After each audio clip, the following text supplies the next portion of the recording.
நான் வந்து ஆன்மீக குருவாக நான் அவதாரம் எடுக்கவில்லை அப்பொழுது. அந்த தினத்திலிருந்து இன்று வரையிலும் என் கைப்பிடிச்சு என் கூட வரக்கூடிய என்னோட மகள்.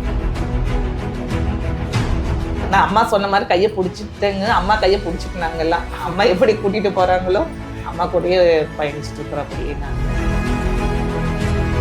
குடும்ப வாழ்க்கையை விட்டு பெண்கள் விலகி விடுவார்கள் என்றது கிடையாது. ஏன்னா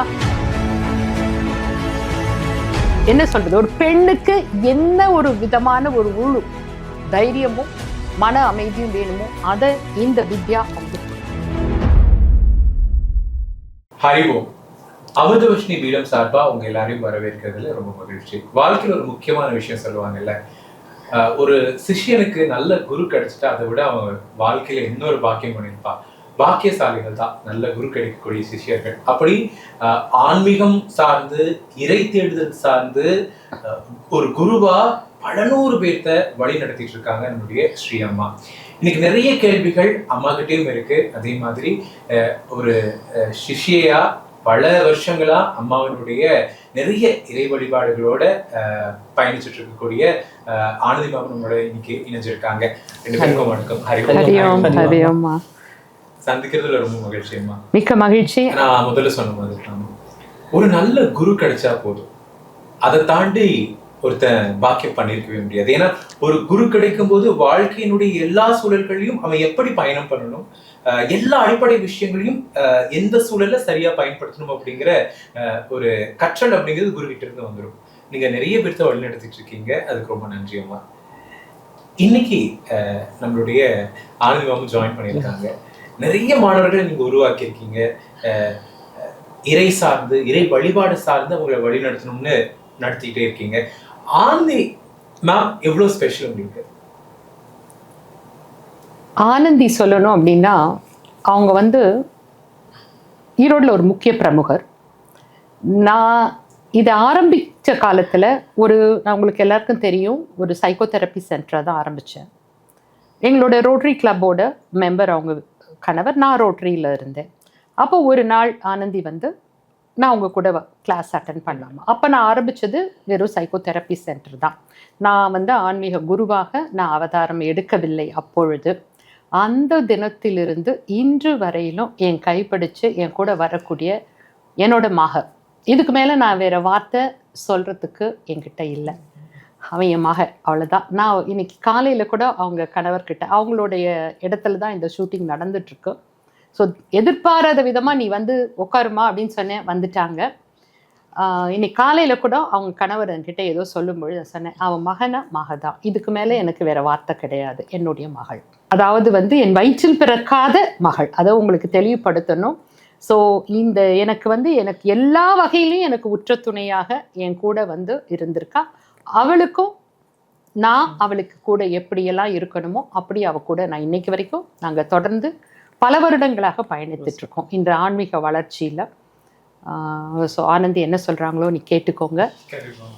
ஏன்னா நான் அம்மா வந்து எனக்குமே கண் கலங்கிய உணர்ச்சி கூட நான் பார்த்ததே இல்லை.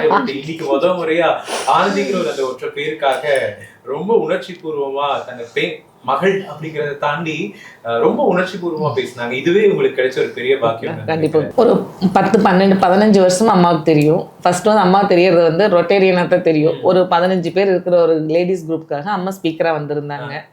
அப்பதான் வந்து மில்கி மிஸ்டோட ஆபீஸ்ல வந்து ஒரு 15 பேர் பவுன்சிங் போர்டுக்காக வந்திருந்தாங்க.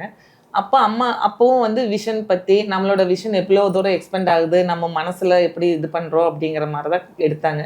சரி, அதை வச்சுட்டு நான் பொண்ணுக்காக வந்து எடுக்கிறோம் அப்படின்னு சொன்னங்காட்டிக்கு சரி, பொண்ணு அப்போ 7th 8th தான் படிச்சுட்டு இருந்தாங்க. அவங்களுக்காக சரி போய் கேட்கலாம் அப்படின்ட்டு அப்பதான் அம்மா வீட்டுக்கு போய் அவளைத்தான் பொண்ணைத்தான் ஃபர்ஸ்ட் வந்து ஒரு ஷார்ட் டேர்ம் கோர்ஸ் மாதிரி அதுல ஜாயின் பண்ணி விட்டேன். அவ ஜாயின் பண்ணி முடிச்சதுக்கு அப்புறம் தான் அம்மா ஒரு நாள் கந்தசஷ்டி கவசம் பாராயணம் பண்றோம், அதோட விளக்க சொல்றோன்னு ஒரு 12 வருஷத்துக்கு முன்னாடியே அம்மா அப்பதான் ஆரம்பிச்சாங்க. கந்தசஷ்டி வந்து லைன் பை லைனா எப்படி நம்ம தியானம் பண்ணணும், முருகர் எப்படி வழிபடணும் அப்படின்னு சொல்லும்போது அதுதான் ஃபர்ஸ்ட் கிளாஸா நான் போய் அம்மாவோட கிளாஸ் வந்து அட்டன் பண்றேன். நான் அதுல இருந்து ஆரம்பிச்சது கடந்த 15 வருஷமா வந்து இந்த பயணம் தொடர்ந்துட்டே இருக்குது. இன்னும் நான் அம்மா சொன்ன மாதிரி கையை பிடிச்சிட்டேங்க. அம்மா கையை பிடிச்சிட்டுனாங்கல்லாம். அம்மா எப்படி கூட்டிட்டு போறாங்களோ அம்மா கூடயே பயணிச்சுட்டு இருக்கிறோம் அப்படியே நாங்க. ரொம்ப மகிழ்ச்சி, கேட்கறதுக்கு ரொம்ப சந்தோஷமா இருக்கு. 15 வருடங்களா அம்மாவோட பயணம் அப்படிங்கிறது பாக்கியசாலிகள் தான். அது 15 வருஷத்துக்கு முன்னாடி ஒரு சின்ன ஸ்லோகம்னா அது ஏதோ ஸ்கூல்ல சொல்லி கொடுக்குற ஸ்லோகம் தான் தெரியும். அதுக்கப்புறம் வந்து இங்கிருந்து திரையம்பகையில இருந்து கணேஷால இருந்து ஒவ்வொன்றா படிப்படியாக தான் கற்றுக்கிட்டோம் நாங்களும். அப்போல்லாம் வந்து ஃபிசிக்கல் கிளாஸாக போகும்போது வாரத்தில் 3 நாள் கிளாஸ் இருக்கும். அது எந்த கிளாஸ் மற்ற ஃபங்க்ஷனோ என்னவோ அதெல்லாம் ஒதுக்கி வச்சுட்டு நாங்கள் ஒரு 6 பேர் 8 பேரும் சேர்ந்து போவோம். அது வந்து மிஸ் பண்ணாமல் போயிடுவோம் அந்த கிளாஸ்க்கெல்லாம். அப்போ போகும்போது ப்ராக்டிஸ் செஷன் நிறையா இருக்கும். இப்போ அதெல்லாம் தான் மிஸ் பண்ணுறோம். இப்போ அம்மா நிறைய பேத்துக்கு கிடைச்சிருக்காங்க, இருந்தாலும் எங்களோட அந்த இது வந்து மிஸ் பண்ணுறோம் நாங்கள் அந்த இதெல்லாம். நீங்க சொல்லும்போது எனக்கு ஒரு விஷயம் ஆச்சரியமா இருக்கு. அப்போ 15 வருடம் இறை பயணம் அம்மாவோட சேர்த்து அப்படிங்கும்போது நிறைய விஷயங்கள் கத்துக்கிறதுக்கான வாய்ப்புகள் உங்களுக்கு கிடைச்சிருக்கும். வாழ்க்கையில ஆன்மீக ரீதியிலான இந்த பயணம் அப்படிங்கிறது ஒரு தனி மனிதனா உங்களுடைய வாழ்க்கையில என்னென்ன மாற்றங்களை கொண்டு வந்துருக்கு? மாற்றங்கள்னா நம்ம திடீர்னு நம்ம ஃபேமிலி லைஃப்ல இருக்கிறோம், திடீர்னு ஒரு கஷ்டம் வரும், ஒரு இது வரும், டைம் ஒதுக்க முடியாத மாதிரி இருக்கும். இதுக்கெல்லாம் அம்மா சொல்லுவாங்க, நீ அதுக்குன்னு உட்காந்து பண்ண வேண்டியது இல்லை, நீ பேக்ரவுண்ட்ல ஓடிட்டே இருக்கு, உனக்கு தெரிஞ்ச ஸ்லோகத்தை சொல்லிட்டு வீட்டு வேலையை பண்ணுங்க, சமையல் பண்ணும்போது பண்ணுங்க, நம்ம அதோட எனர்ஜி வந்து ஃபுட்டுலயும் போகும், அது மூலியமா குடும்பத்துக்கு போகும் அப்படின்னு சொல்லியிருக்காங்க. அதனால உட்காந்து பண்றதுக்கு டைம் இல்லைனாலும் அம்மா சொல்லி கொடுத்தது ப்ராக்டிஸ் பண்ணுறதெல்லாம் மைண்டில் ஓடிட்டே இருக்குது. இல்லைன்னா ஒரு ஆடியோவோ ஏதோ ஒன்று போட்டுட்டு அதை கேட்டுகிட்டே இருக்கும்போது எங்களுக்கும் அந்த ப்ராக்டிஸ் வந்துடுது. படிக்கிறதுக்கு ஸ்லோகம் படிக்கிறதுக்கெல்லாம் அப்படி தான் போட்டு கேட்டு கேட்டு தான் நாங்கள் அப்படியே கொஞ்சம் வளர்ந்து வந்தோம்.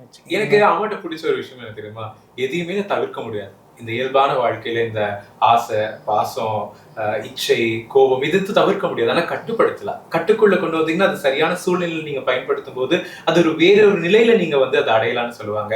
அப்படி நீங்க உங்களுடைய உணர்ச்சிகளை சரியான முறையில கட்டுப்படுத்தி அதன் மூலியமா தெளிவு பெற்றது அப்படின்னா சில சூழல்கள்ல இதெல்லாம் எனக்கு ரொம்ப உபயோகமா இருந்துச்சு. அம்மா கிட்ட கத்துக்கிட்ட சில விஷயங்கள் அப்படின்னா என்னன்னு சொல்ல முடியுங்களா? தலைக்கு வர்றது தலைப்பாகையோட போச்சுன்னு சொல்ல மாதிரி ஒரு சின்ன ஒரு கஷ்டம்னு அதாவது அம்மா கிட்ட சொல்லும்போது இது வந்து ஒரு சின்ன இதுதான், இதுக்கு மேல வர்றதெல்லாம் வரல, உனக்கு இதோட போயிடுச்சு, அதனால அப்படின்னு நிறைய இடத்துல கைட் பண்ணியிருப்பாங்க. அப்புறம் நிறைய நம்மளுக்கு வந்து இது நடக்குமோ நடக்காதோ அப்படின்னு ஒரு டென்ஷன்ல இருக்கும்போது கண்டிப்பா நடக்கும், ஒரு விசுவலைசேஷன் பண்ணுங்க, கண்டிப்பா இது நடந்து முடிஞ்ச மாதிரி. இப்போ ஒரு ஸ்கூல்ல காலேஜுக்கு சீட் கிடைக்கும் அப்படின்னா கிடைக்குமா இல்லையான்னு ஒரு டென்ஷன் இருக்கும்போது அவள் அந்த காலேஜில் போய் சேர்ந்துட்டா, அங்கே போய் படிச்சுட்டு இருக்கா அப்படின்னு விசுவலைசேஷன் பண்ணுங்க, கண்டிப்பாக அது நடக்கும் அப்படின்னு அம்மா சொல்லுவாங்க. அந்த மாதிரி நிறையா பண்ணி அதே மாதிரி நானும் தொழில் கூட கணவரோட பார்த்துட்டு இருக்கேன்.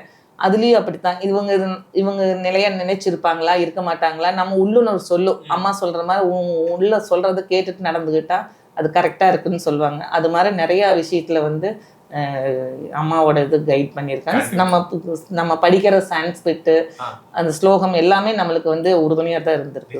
நீங்க சொல்றது கேட்கறதுக்கு ரொம்ப ஆர்வமா இருக்கு. ஏன்னா ரொம்ப அவேவா ஏதோ ஒரு விஷயத்த கத்துக்கிறோம், ஏதோ ஒரு விஷயத்துல அது பயன்படாம போகுது அப்படி இல்லாம கத்துக்கக்கூடிய மந்திரங்கள் நம்மளுடைய இயல்பான வாழ்க்கையில எப்படி பயன்படுத்த போறோம், விஷுவலைசேஷனுடைய பவர் என்ன அப்படிங்கிறது அம்மா கிட்ட இருந்து கத்து அதை நடத்தி காட்டிருக்கீங்கிறது ரொம்ப நன்றி. ரொம்ப நல்ல விஷயம் அது. ஆக்சுவலா அம்மா இன்னைக்கு ஒரு சக்தியை கூட்டு வந்திருக்கோம், ஒரு சக்தி தான் இன்னைக்கு நம்ம கூட இருக்காங்க.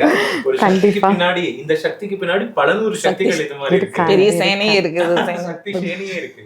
எனக்கு இங்கதான் பெண்களுக்கு இறையும் சரி ஆன்மீகமும் சரி ஒரு வழிகாட்டுதலா இருக்கணும். அந்த வழிகாட்டுதல் அந்த அறநெறி பல நூறு பேர்த்த இந்த சமூகத்துல வழிநடத்தும் அப்படிங்கிற ஒரு உயர்ந்த சிந்தனை எப்போ உங்களுக்கு தோணுச்சு? எப்போ இந்த மாதிரி சக்திகளை ஒண்ணு சேர்க்கணும், ஒரு சேனையை உருவாக்கணும் அப்படிங்கிற சிந்தனை உருவாச்சு? எப்போ எனக்குள்ள அந்த மகாசக்தி உள்ள வந்தாலும் அன்னைக்கு ஆரம்பிச்சது இது. சக்தி சேனை, எங்களோட சக்தி சேனை ரொம்ப பெரிய சக்தி சேனை. ஏன்னா இன்னைக்கு நீங்க பார்த்தீங்கன்னா நிறைய பெண்கள் தான் என் கூட இருக்காங்க. இப்போ நம்ம ஆனந்தி அம்மாலாம் எடுத்துக்கிட்டிங்கன்னா இந்த மாதிரி ஆனந்தியோட நிறைய பேர் இருக்காங்க. அத்தனை பேரும் நீங்க 12 மணி நேரம் சிவராத்திரிக்கு நாங்கள் உட்காந்தோம். மகான்யாசத்தோடு ருத்ரம் சொன்னோம். சாயந்தரம் 6:30 மணிக்கு ஆரம்பித்தோம். அடுத்த நாள் காலையில் ஹோமத்தோடு நம்ம முடிக்கும்போது காலையில் 7:30 8 மணிக்கு முடித்தோம். இத்தனையும் பெண்கள். எனக்கு தெரிஞ்சு அன்னைக்கு ஆண்களே யாரும் இல்லைன்னு நினைக்கிறேன் இந்த சிவராத்திரியில். எல்லாரும் பெண்கள், அத்தனை பேரும் பெண்கள். 12 மணி நேரம் பெண்களால் ருத்ர ஜபம் பண்ண முடியும் என்பதை நாங்கள் நிரூபித்திருக்கிறோம். முடிச்சு ஹோமமும் பண்ணி நிறைவு பண்ணோம். அபிஷேகம், ஹோமம் இத்தனையும் அன்றைக்கு நீங்கள் பார்க்கலாம். நாங்கள் லைவ் போனது வீடியோஸ் இருக்கான்னு தெரியல, போட்டிருக்கேன் நான். ஆனந்தியெல்லாம் அழகாக பண்ணுவாங்க. அபிஷேகமும் பண்ணுவாங்க, ஹோமமும் பண்ணுவாங்க. சண்டி யாகத்தில் நாங்கள் உட்காந்தோன்னா சண்டியாக தான் அங்கே உட்காந்துருப்போம். ஏன்னா அவங்களுக்கு வந்து அந்த கலைகள் எல்லாம் நான் கற்றுக் கொடுத்துருக்கேன். தேவி மகாத்மியம் பாராயணம் உட்கார்ந்தோன்னா ருத்ரமும் தேவி 11 முறை ருத்ரம், போன சிவராத்திரிக்கு 11 முறை ஸ்ரீ ருத்ரமும் 13 அத்தியாயங்கள் தேவி மகாத்மியமும் சேர்த்து முழு சிவராத்திரி உட்கார்ந்தோம். இந்த வருஷம் கொஞ்சம் பிளானிங் கொஞ்சம் பின்னால், நான் ஆன்லைனில் போகிறதா பிளான் இருந்தது. அதனால் ஸோ இப்படி நம்ம வந்து பண்ணக்கூடியது. அப்போது ஒரு விஷயத்த நான் டிஸ்ப்ரூவ் பண்ணியிருக்கேன். என்னென்னா, இதெல்லாம் சொல்கிறதுனால பெண்களுக்கு உடல் சூடாகும், பெண்களுடைய இது வந்து அஃபெக்ட் ஆகும் அப்படிங்கிறது தவறு. எல்லா பெண்களும் ஆரோக்கியமாக இருக்கும், நல்லா இருக்கும். எல்லாருக்கும் அது நிச்சயமாக உன்னதமான ஒரு விஷயம். குடும்ப வாழ்க்கையை விட்டு பெண்கள் விலகி விடுவார்கள் என்றது கிடையாது. ஏன்னா எங்கள் பெண்கள் தான் குடும்பத்தில் நல்ல பேஸ்டாக இருப்பாங்க. எந்த சூழ்நிலை வந்தாலும் கணவன் கையை விடாம நின்ன ஒரு ஆள் உண்டுன்னா ஆனந்தி. நான் அது சந்தோஷமா சொல்லுவேன். அந்த என்ன சொல்றது, ஒரு பெண்ணுக்கு என்ன ஒரு விதமான ஒரு தைரியமும் மன அமைதியும் வேணுமோ அதை இந்த வித்யா அவங்களுக்கு கொடுக்கும். நீங்க சொன்ன மாதிரி சிவனை வழிபடணும்னா சக்தியை அதேதான். நீங்க சக்தியை உருவாக்கிட்டு இருக்கீங்க. சக்தியை உருவாக்கி சிவனை காட்டுகிறோம். காட்டுறீங்க. ரொம்ப ஒரு அற்புதமான விஷயம். இறை சக்தியில இந்த ஆன்மீக தேடல்ல இவ்வளவு சக்திகளை உருவாக்கக்கூடிய பெருமை உங்களை போய் சேரட்டுமா. இன்னும் நிறைய சக்தி. எனக்கு இல்லை இந்த பெருமை, எங்க அம்மா லலிதா அம்மாக்கு தான் இந்த பெருமை. நிச்சயமா அவ இல்லைன்னா நாங்க யாருமே இல்லை. ஏன்னா நாங்க எல்லாம் பப்பெட்ஸ். நம்ம எல்லாம் வந்து என்ன சொல்ல, பப்பெட்னா தமிழ்ல என்ன சொல்லும், பொம்மலாட்டம், பொம்மலாட்டத்து பொம்மைகள். ஆட்டு விற்கிறவ அவ, ஆடுறவங்க தான் நாங்க. அவ கையில இருக்க அந்த கயிறு எல்லாம் நம்மளை வச்சு ஆட்டிட்டு இருக்கா. ஸோ இந்த பொம்மலாட்டத்துல எத்தனை பொம்மைகள் இணைகிறீங்களோ வாங்க. வள்ளலார் சொல்ற மாதிரி கடை விரித்தேன் கொள்வார் இல்லை எல்லாம் இல்லை, கடை விரித்து வைத்திருக்கிற இந்த கலியுகத்துல உங்களுக்காக இது எல்லாமே இருக்கு. ஸோ நீங்க தாராளமா உள்ள வரலாம். உள்ள வந்து இதை அடைந்து பயன்பெறுங்கள் அப்படிங்கிறது தான் எங்களுடைய. ஏன்னா உண்மையான சில விஷயங்கள் நம்ம மக்களை போய் சென்றடையணும் அப்படிங்கிறது தான். ஏன்னா இன்னைக்கு ஆன்மீகத்தில் நடக்கக்கூடிய பல விஷயங்கள் மனதுக்கு கவலை அளிக்கக்கூடியதாக இருக்கு. எதை ஆன்மீகம் என்று தெரியாமல் ஓடிக்கொண்டிருக்கக்கூடிய அந்த சூழ்நிலை இருக்கிறது. இதை மாற்றணும்.